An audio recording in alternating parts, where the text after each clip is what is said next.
My channel Vinita accounts classes. आज चलिए हम लोग थर्ड चैप्टर स्टार्ट करने वाले हैं जिसका नाम है change in profit sharing ratio among the existing partner. देखिए इस चैप्टर में क्या है कि जो ओल्ड पार्टनर होता है वो बाद में पहले कुछ और रेशियो होता है, बाद में उन लोग का रेशियो चेंज हो जाता है। तो जब भी पार्टनर के बीच रेशियो चेंज होगा तो हमारा क्या होता है, कुछ रिकंस्टिट्यूशन होता है पार्टनरशिप फर्म में। तो कब कब रिकंस्टिट्यूशन होता है पार्टनरशिप फर्म में, जब रेशियो आपस में क्या करेगा, ओल्ड पार्टनर जब रेशियो उन लोग का चेंज हो जाएगा ओल्ड पार्टनर का, तब हमारा रिकंस्टिट्यूशन होगा। जब कोई नया पार्टनर फॉर्म में आएगा तब रिकंस्टिट्यूशन होगा पार्टनरशिप का। जब कोई पार्टनर रिटायर या डेथ करेगा तब रिकंस्टिट्यूशन होगा। तो जब भी फॉर्म में रिकंस्टिट्यूशन होता है तो हम लोग को गुडविल का ट्रीटमेंट करना होता है। तो चलिए आज हम लोग क्लियर करते हैं कि चैप्टर में हम लोग को क्या क्या टॉपिक कवर करना है, और जब रिकंस्टिट्यूशन होता है यानी जब पार्टनर का जब रेशियो चेंज होता है तो किस तरह से रिकंस्टिट्यूशन होता है, और जब रेशियो चेंज होता है तो क्या इफेक्ट पड़ता है। तो चलिए हम लोग क्लियर करते हैं। देखिए change in profit sharing ratio chapter third है क्लास 12 का। देखिए यहाँ पर क्या है स्टूडेंट की, देखिएगा सबसे पहले मान लीजिए कि ए बी सी 3 पार्टनर है, इन लोग का रेशियो है 3:2:1 है। ये ओल्ड रेशियो है, ठीक है। इन लोग को पहले ये रेशियो था, अब इन लोग डिसाइड किए कि अब इन लोग का रेशियो क्या हो जाएगा, इक्वल हो जाएगा। अब क्या होगा, इक्वल होगा। जैसे मान लीजिए कि इन लोग को पहले 60 रुपया में इन लोग आपस में डिवाइड करता था तीनों पार्टनर, 30, 20 और 10, ठीक है।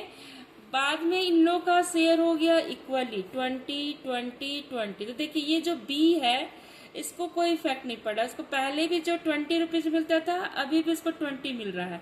लेकिन जो ए पार्टनर है वो क्या है, इसको पहले 30 मिल रहा था अब 20 मिल रहा है। तो ये अपना 10 शेयर सेक्रीफाई कर रहा है। ये क्या कर रहा है, सेक्रीफाई कर रहा है। यानी अपना 10 शेयर क्या किया है, देखिए यहाँ पर सी को दे दिया है। देखिए सी को पहले 10 मिल रहा था अब 20, यानी सी को ये अपना 10 शेयर बेच दिया। तो सी क्या हो रहा है, गेन कर रहा है।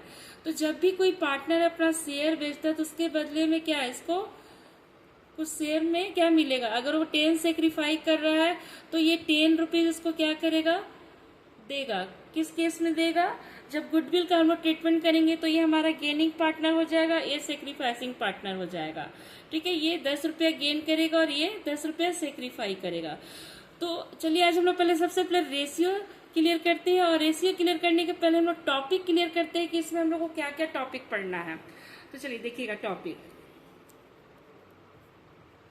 जब भी रिकंस्टिट्यूशन होता है पार्टनरशिप फॉर्म में, जब भी रिकंस्टिट्यूशन होता है पार्टनरशिप फॉर्म में, तो हमेशा याद रखिएगा रिकंस्टिट्यूशन किस किस केस में होता है, जब पार्टनर का रेशियो चेंज होता है, जब हमारा कोई नया पार्टनर आता है फॉर्म में, जब कोई पार्टनर रिटायर और डेथ करता है, तो ये सारे केसेस में फॉर्म में रिकंस्टिट्यूशन होता है। तो जब भी रिकंस्टिट्यूशन होगा ओल्ड पार्टनर का रेशियो चेंज हो जाएगा।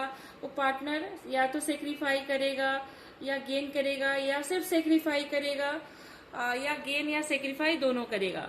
दूसरा, जब भी रिकंस्टिट्यूशन होगा तो हमारा गुडविल का ट्रीटमेंट होगा, फिर हमारा रिवैल्यूएशन अकाउंट प्रिपेयर करना होगा, कुछ कुछ हम लोग को ट्रांजेक्शन है जो कि क्लियर करना होगा। तो चलिए फर्स्ट हम लोग सबसे पहले फर्स्ट टॉपिक हम लोग पढ़ेंगे change in profit sharing ratio. Change in profit sharing ratio. इसलिए इसमें हम लोग क्लियर करेंगे सेक्रीफाई रेशियो, सेक्रीफाई रेशियो और गेन रेशियो, ये हम लोग क्लियर करेंगे। फर्स्ट टॉपिक हम लोग को ये क्लियर करना है, कैसे सेक्रीफाई रेशियो फाइंड होगा और कैसे गेन रेशियो फाइंड होगा। सेकेंड टॉपिक हम लोग को पढ़ना है accounting treatment of goodwill. Accounting treatment of goodwill. यहाँ पर कोई भी नया पार्टनर नहीं आया, सिर्फ ओल्ड पार्टनर का रेशियो चेंज हुआ है। तो उस केस में हम लोग को इतना टॉपिक कवर करना है। फिर हम लोग को पढ़ना है accounting treatment of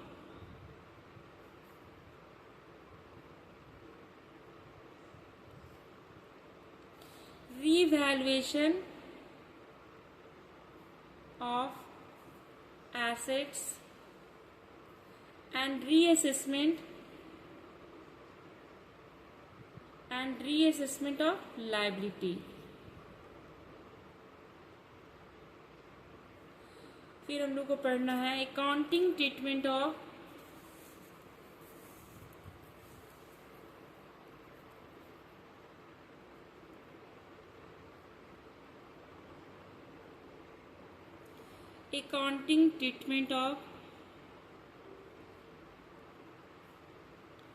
general reserve,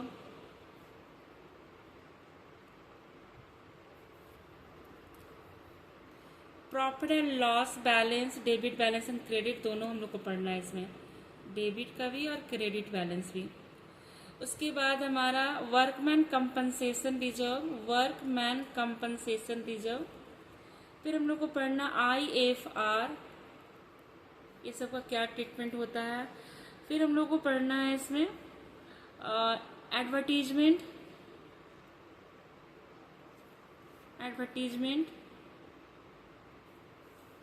expenditure, जिसको हम लोग डेफर्ड रेवेन्यू एक्सपेंडिचर भी बोलते हैं। ये सारा टॉपिक हम लोग को कवर करना है।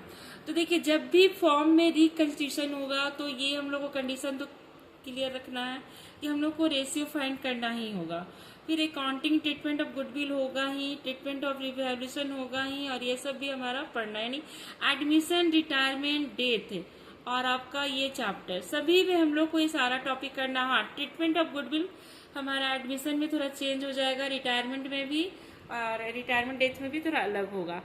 तो बस हम लोग को इतना टॉपिक अच्छे से कवर करना है। तो ये जो चैप्टर हम लोग पढ़ रहे हैं स्टूडेंट, ये सिर्फ हम लोग रिलेटेड टू ओल्ड पार्टनर यानी एग्जिस्टिंग पार्टनर के केस में पढ़ रहे हैं कि अगर एग्जिस्टिंग पार्टनर का रेशियो चेंज होता है तो क्या क्या हम लोग को क्या क्या फॉर्म में रिकंस्टिट्यूशन होता है, और उस बेसिस में हम लोग को क्या क्या ट्रीटमेंट करना होता है, किससे रिलेटेड हम लोग को ट्रीटमेंट करना होता है। और जब हम लोग एडमिशन और पार्टनरशिप में जाएंगे तो उस केस में हम लोग को ये रूल पूरा फॉलो करना है। यानी ओल्ड पार्टनर से रिलेटेड आपको कोई भी रूल आपको चेंज नहीं करना, ये सारा रूल आपका फॉलो होगा। हाँ, आपको एक्स्ट्रा कुछ न्यू पार्टनर से रिलेटेड आपको रूल पढ़ना होगा। फिर हम लोग रिटायरमेंट और डेथ में जाएंगे चैप्टर में, तो उस केस में भी ये सारा रूल आपको फॉलो करना, मैंने ये रूल आपको भूलना नहीं है। यानी जो ये थर्ड चैप्टर है आपका, ये थर्ड चैप्टर 4 यानी admission of a partner, chapter 5 retirement of a partner, और चैप्टर आपका जो भी 6 है डेथ ऑफ अ पार्टनर, ये सारे चैप्टर में सारा रूल फॉलो होगा। इसलिए चैप्टर को एकदम क्लियर वे में आपको अच्छे से पढ़ना है। तो चलिए, आज हम लोग टॉपिक क्लियर कर लिए हैं। अब नेक्स्ट क्लास में हम लोग इसका क्वेश्चन स्टार्ट करेंगे सॉल्व करना टॉपिक्स वाइज, ठीक है। तो नेक्स्ट क्लास में फिर हम लोग मिलते हैं।